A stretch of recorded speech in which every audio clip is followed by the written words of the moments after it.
We're back on Sports Bit, Pauly and Teddy, big game breakdown. Always sponsored and powered by Bet Online.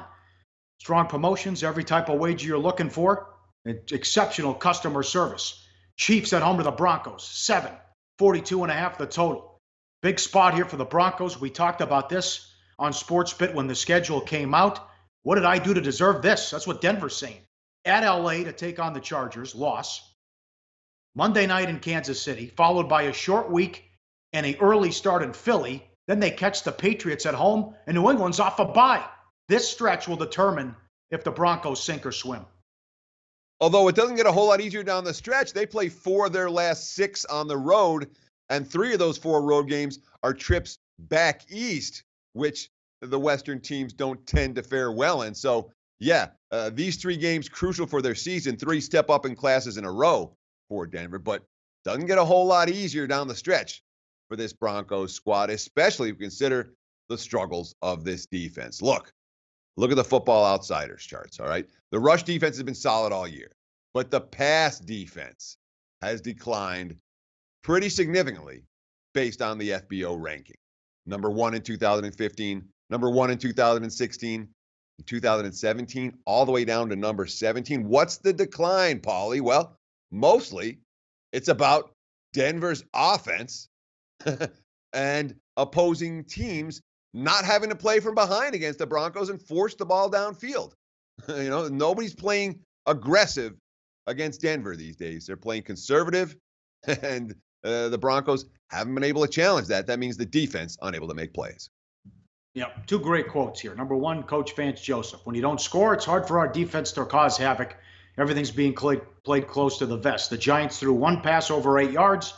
It's hard for us on defense to be the difference if it's not with a lead. Teams are going to try to run the ball, 3rd down, trying their luck and punt it back. Chris Harris, quote, they don't even give us any plays to gamble with. Everything comes out fast, pick plays. They don't throw the ball down the field. They're scheming us. They're setting pick plays, and they're figuring out ways to empty us out with 3 tight ends. When have you seen a ball, other than the Raiders in the first Charger game, go down the field 40 yards? It doesn't happen. Good information there. Can they fix Simeon, who has as many interceptions as touchdowns, and the road issues? 0-2 straight up in ATS on the road and only 16 points. Didn't do anything in the second half at Buffalo and were shut out against the Chargers in a horrible performance as well. Yeah, I mean, look, there are a lot of concerns right now in my mind about Trevor Siemian. We're talking about a guy that for the season has as many interceptions as touchdowns. He's been sacked 9.4% of his dropbacks. This is a mobile quarterback in theory. It's a Broncos team that's, no-shows. Their last 6 quarters, they were played a decent first half at Buffalo. Other than that, the last 6 quarters on the highway, they've been annihilated. And Simeon been sacked 8 times, thrown 3 picks, hasn't thrown a touchdown. They were shut out last week, and they didn't really come close to putting any points on the scoreboard. You throw in the injury to Emmanuel Sanders, and that continues to be a concern for an offense that all of a sudden doesn't have a whole lot of playmakers, not getting real good blocking up front, and is getting second-tier quarterback play. That's a bad trio when you're heading into Arrowhead on Monday night. And then you got issues with the Chiefs' defense. They've lost 2 straight now after the hot start. But the Football Outsiders rankings here, last year, they were 13th on offense. This year, they're first. Defense was 14th. This year, they're 25th. And they're struggling both ways. They're 28th against the run and 19th against the pass. They certainly miss Eric Berry. And Bell went for 179 against them. And last game, Carr had 400 yards and 3 touchdowns, and he wasn't sacked. So if the season ended today, they'd be a rare team to have a Pro Bowl quarterback, running back, wide receiver, and tight end.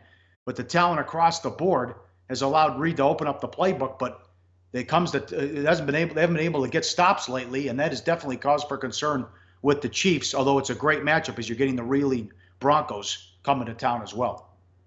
Sure, but the fact that Oakland again yesterday couldn't do anything on offense, right. The offense didn't work, and yet when they played Kansas City, marching up and down the field, you mentioned it, Derek Carr, 417 yards, 3 touchdowns, 0 sacks, 0 INTs against that Chiefs defense. And the week before was Le'Veon Bell for $179 on the ground, while Kansas City had, 21 rushing yards in that contest. So there are some legitimate concerns about this Chiefs defense. That being said, when you have Pro Bowlers at quarterback, running back, tight end, wide receiver, maybe even on the offensive line, it certainly helps mask some of those issues. And worth noting, Kansas City is expected to get as many as 3 starters back on the field. The cornerback Nelson should be back this week, and 2 guys on the offensive line, Morse, the starting center, the right guard, DeVerney Tardif, both likely to suit up. Morse, in particular, the starting center, hasn't played since week 2. It should be an upgrade for that KC offensive line compared to where it's been in recent weeks.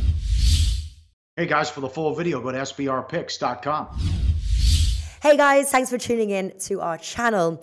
Now, we've put a lot of work into producing all these free videos, so please help us out and keep all our content free for you forever by simply liking, sharing, commenting, and subscribing. Now, not to mention, a visit to our industry-leading website will warm the hearts of all our SBR employees, especially myself. Now, the links are over there to the left, so do check those out. Thanks for watching.